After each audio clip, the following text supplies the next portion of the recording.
Magandang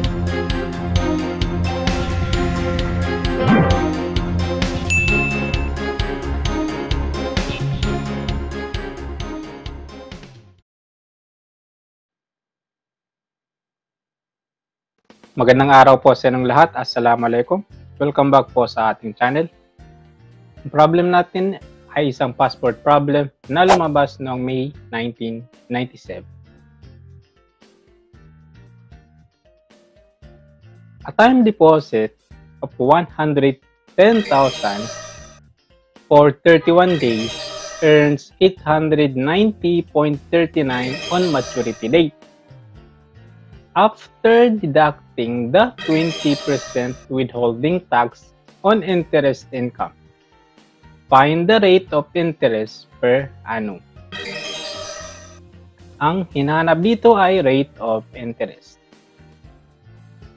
Okay, dito tayo sa simple interest. Itong amount na ito yung amount na bawas na dito yung 20% withholding tax. Okay? Hindi ito yung total na simple interest na na-earn dito sa time deposit.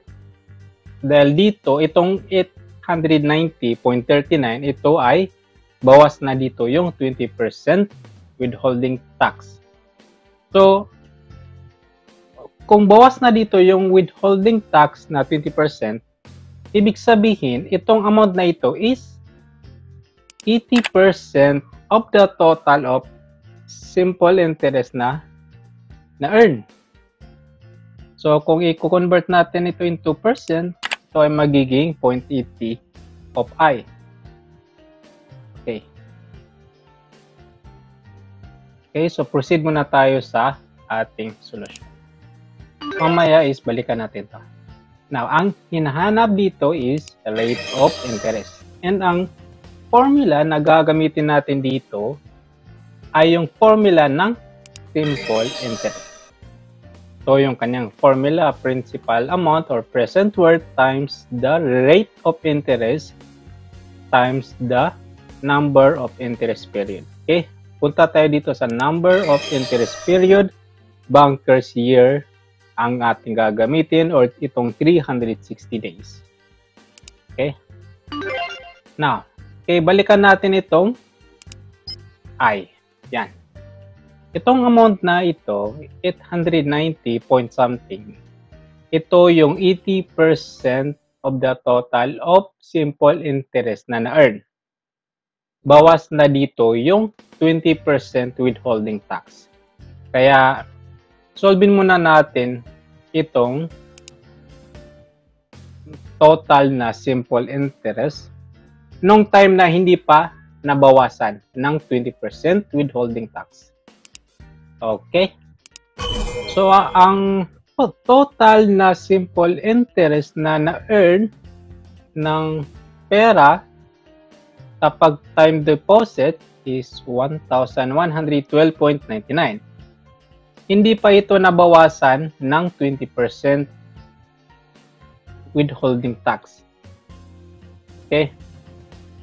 Now, pwede na natin ma-solve yung rate of interest.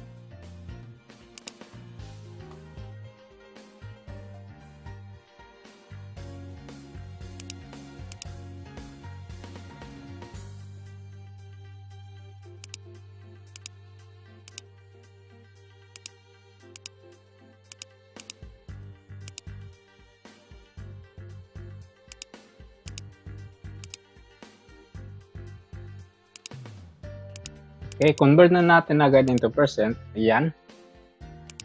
Rate of interest is 11.75%. Ito na yung rate of interest or percent na hinahanap. Okay, ito ang ating final answer. Yan, problem solved. And see you again sa ating next problem, inshallah. Assalamualaikum.